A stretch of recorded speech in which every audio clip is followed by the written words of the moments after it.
سلام خوانندگان عزیز و تماشابینان گرامی. موضوع درسی امروزمون از فن فیزیک دینامومترها می باشد. داده شده است اینجا چی می نویسیم کن؟ حل. خود در مسئله رقم 2 داده شده است در اینجا سرعتی انتهایی است 10 متر تقسیم ثانیه. خب سرعت ابتدایی یعنی V0 برابر است به 5 متر تقسیم ثانیه. و چی برابر است؟ 5 متر تقسیم ثانیه. در اینجا فاصله وقت داده شده است T برابری 2 ثانیه. خب ماسه هم داده شده است. ماسه برابر است به 10 کیلوگرم. خب یافته شود شتاب.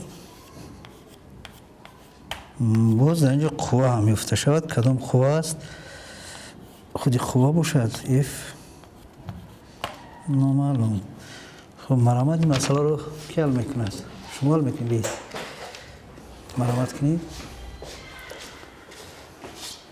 ما در این مسئله شتاب رو می‌یابیم که از فرمولای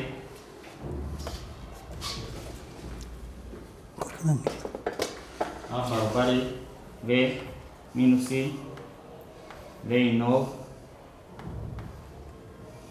تقسیم T گرفته شده است.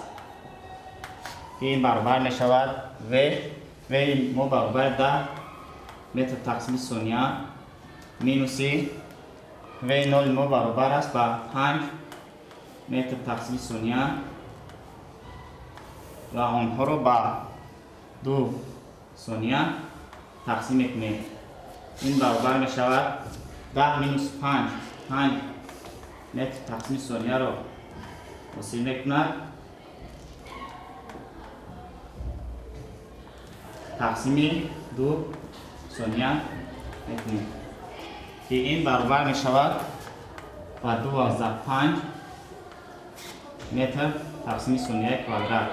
در اینجا شتاب ما برابر شد با 12.5 متر تقسیم ثانیه کوادرات. و باز در اینجا ما قوه رو می‌یابیم که از فرمولای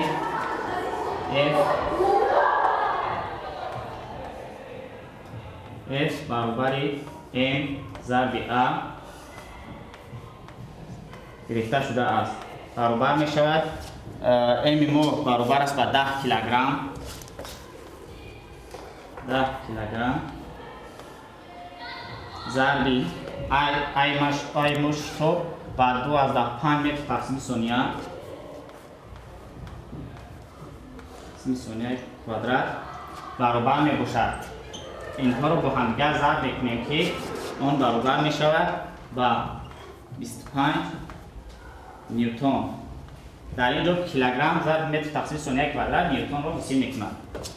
بهترین، خیلی خوب کار کردید. در اینجا البته در اول چون که میبینید یافتن شتاب رو که بعد از 5 متر تقسیم ثانیه برابر بود کوادرات برابر بوده است. بعدا F رو یافتن که افق 2 نیوتن و چند و 25 نیوتن چی بوده است برابر بوده است. خب نویسید بچه ها.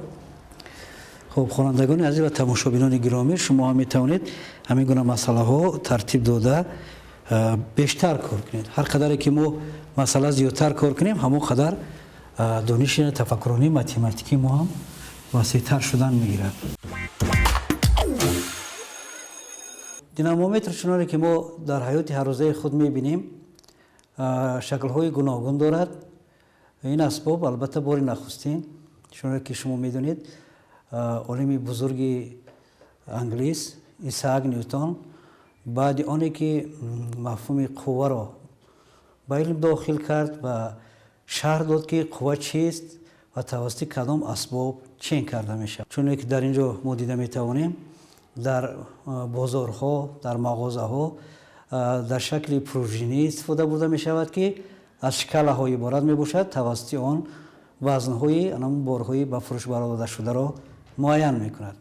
آهسته آهسته همین دینامومترها در اشکال دینامومترها در اینجا البته با نیوتن ها ifade کرده شده است که انا بینید یک 100 گرم باری در اینجا اوزان کرده شده 100 گرم باری در اینجا اوزان کرده شده با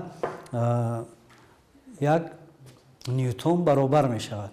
البته همین طور نیوتن ها رو با کیلوگرم ها عوض کردن حساب میکنند. خب واحد های الوگی که در برای چین کردن واحد قوه استفاده برده می شود دینه ها می باشند. خب نیوتن در سیستم بین المللی سی قبول کرده شده است برای چین کردن قوه ها و دینه ها باشد در سیستم CGS یعنی الوگی استفاده برده می شود. از شکل های گوناگون دینامومترها در حیات هر روزه انسانیت به نهایت زیاد می باشد. حتی دینامومترها را در تکنیک ها نیز استفاده می برند برای سنجش قوه های حتی دست انسان ها استفاده برده می شود. انا بینید در همین کوچه ها هم اسباب های قوه سنج که با نام دینامومتر همین جوانان قوت دست خود را چکار میکنند؟ قوت مشت خود را می سنجند. تمام اسباب هایی که قوه را می سنجند اینا چه نام دارند؟ دینامومتر نام دارد.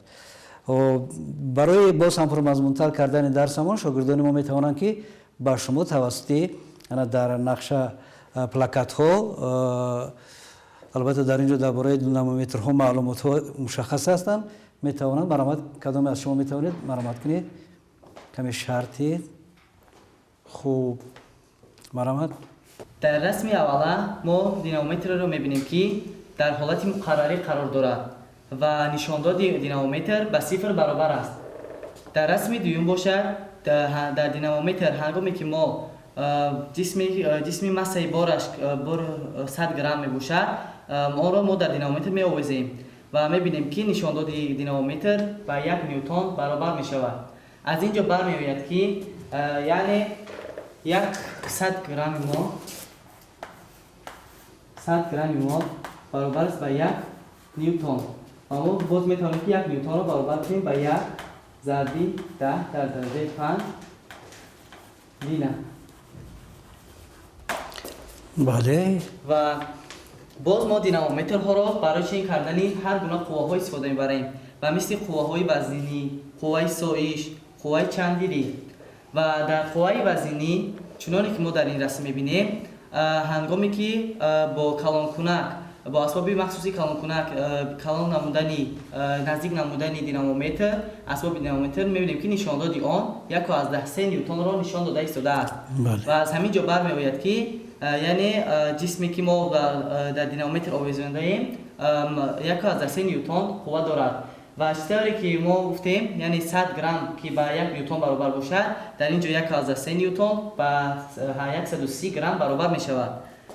و چین کردن قوه سایش در همواره افقی چنانه که در رسم می‌بینیم در اینجا اسباب دینامومتر و جسم مسه بارش معین گذاشته شده است و هنگامی که با واسطه قوه دست انسان ما آن را کشش می‌دهیم در اسباب دینامومتر در شکل آن یعنی رقم‌ها با وجود می‌آیند که یعنی نشان داد در اینجا نشان داد به عمل می‌آید که یعنی قوه سایش ما چقدر است. و در چین کردن قوه سایش در همواره مایل در همواره مایل قوه سایش نسبت به همواره افقی تیزتر و زودتر به عمل می‌آید. یعنی در همواره مایل قوه سایش نسبتاً تیزتر یعنی زیادتر به عمل می‌آید. چین کردن قوه چندیری ما قوه چندیری هم با اسباب دینامومتر چین می‌کنیم که چندیریت همین دینامومتر اساساً در داخل همین پروژینه جایگیر کرده شده است. داخل چی است پروژینه؟ در درون پروژینه قوه چی دارد؟ قوه چندیری دارد. ببینید لکه دست انسان رو به طرف خود کشش می‌دهد. و چنانکه گفتیم دینامومترها خیلی گوناگون میشوند و مثلا دینامومترهای دستی که برای چین کردن قوه دست انسان استفاده میشوند و باز هستند دینامومترهای لابراتوری که اساسا آنها را در مکتب‌ها برای گذراندن هر گونه تجربه‌ها اوید با قوه‌ها استفاده میبرند و دینامومترها را باز در تکنیک‌ها در حیات امروزه در تکنیک‌ها استفاده میبرند و در اینجا ما میتوانیم دینامومتر را گذاریم که وای چین میکند که قوه کشش همین بار چقدر میباشد. خب در اینجا در مسئله سیوم با ما داده شده است مسئله رقم 3 رقم 3 خب داده شده است M یعنی ماسه برابر 2 کیلوگرم مثلا برابر 2 کیلوگرم تنها یک ماسه داده شده است در اینجا یافته شود قوه وزنی و شتاب و چی یافته شود شتاب در اینجا چون که میدونید شما هم با قوه سویش ما تجربه گذراندیم کار کردیم در دینامومتر دیدیم هم با قوه وزنی کار کردیم و هم با خود قوه کار کردیم در اینجا شاگردان ما میتوانم حل میکنید مرحمت خیلی مسئله یوسف جان حل میکنم کار کنید در مسئله ما قوه وزنی و شتاب رو معلوم میباشد ما از فرمول استفاده برده اول قوه وزنی رو میبینیم بعد شتاب رو فرمول قوه وزنی چنین طرز میباشد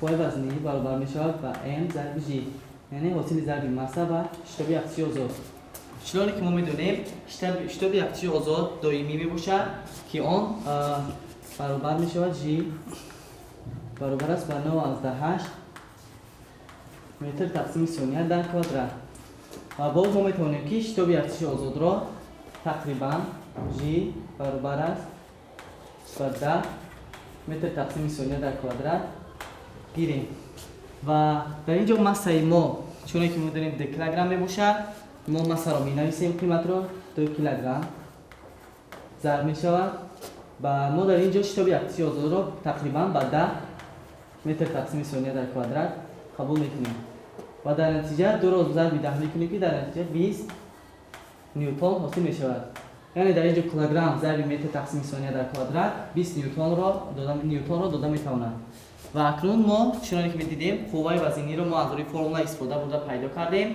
و اکنون ما از روی فرمول شتاب یک قانون دوم نیوتن استفاده بوده شتاب رو می‌یابیم و ما می‌نویسیم A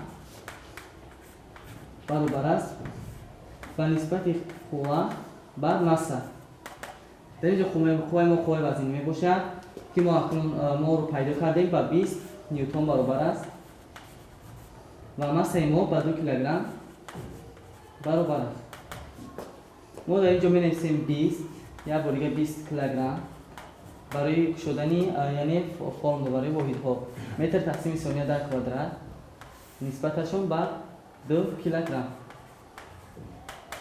ما در اینجا کیلوگرم ها یعنی اعضاهای مانند را اختصار می نامیم و 20 نسبتش بر 2 می شود 10 متر تقسیم ثانیه در کوادرات از اینجا برمی‌آید که شتاب ما با 10 متر تقسیم ثانیه کوادرات برابر است و شتاب ما برابر است با یعنی g که آنها یعنی یک قسمت برآمدن و یعنی آنها با هم دیگر برابر هستند در این حالت شتاب ها با یکدیگر شدن برابر یعنی که اکو ببینید که در حل مسئله ها خوانندگان ما خیلی قابلیت خوب استعداد خوبی مسئله حل کنی دارند در اینجا کم ترک یک شرط دارم در کار که اگر ما وقتی که برای انیق دقیق برآمدن مسئله رو از 10 رو گیریم اگر جوابی ما انیق دقیق میبرد از بس که یوسف جان در اینجا تقریبی یعنی که 10 رو انتخاب کردن خب در اینجا ما میتوانیم با زبان روسی البته پاگریشنس میگویم با زبان توجیکی خیلی خطاگی نسبی و مطلقش رو براریم در اینجا البته این 0 از 10 که در اینجا است با همین رقم وصل شده ضرب میشود چند میشه 0 از 10 رو با 20 ضرب کنیم با 0 از 10 شور یعنی که در اونجا یک کمی چی هست برای بنا برای صاحب در اینجا ها وقتی قیمت میگیریم باید ما هم در اینجا هم در آخر تقریبی موندن در کار تقریبی با اون خاطر که ما 9 از 10 نیو چند گرفتیم 10 گرفتیم بنا برای صاحب ما در اینجا میتونیم بگیم تقریبا چی برابر است پس معلوم میشه تقریبا برابر است هم درست است چرا که وقتی که این شتاب تقریبا با 10 برابر شد پس معلوم میشد این شتاب یخچی آزاد انیق با 9 از 10 است برابر است چون که حساب کردن در کنگرس های جهانی قبول شده است ما هم خیلی قبول کردیم خوب خیلی خوب مثلا خیلی خوب بودن خوانندگان عزیز و تماشابینان گرامی البته شما میتوانید از زمینه تجربه پیشقدمی خوانندگان مرکز رشد استعدادهای نوعی فردوسی که ما هم روی آنها کار و فعالیت میکنیم محفل فیزیکون جوان داریم در آن شما میتوانید آمده اشتراک کنید قابلیت دانش خود را، سویه دانش فیزیکی خود را بلند بردارید. خب در اونجا با اختراعات ها مشغول میشویم. خب اگر درس امروزه ما به شما یک کمی هم باشد منفعت بخشیده باشد، ما خیلی خوشنود هستیم. باقی در آموزش فن فیزیک به همه شما موفقیت ها میخواهیم. خیر نباشد تا درس های دیگر.